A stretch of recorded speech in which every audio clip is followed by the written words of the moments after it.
ปีผ่านมาสาวบ้านนาไกลถิ่น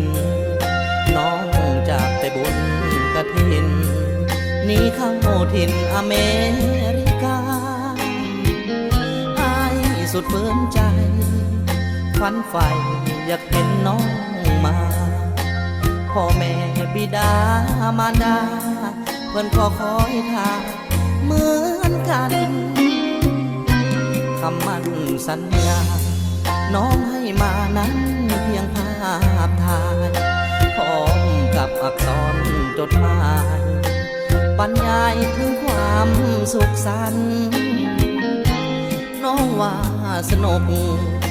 พบสุขเหมือนเมืองสวรรค์แถมบอกบ่ได้กับหันบ่ได้หันคืนแล้วเมืองลา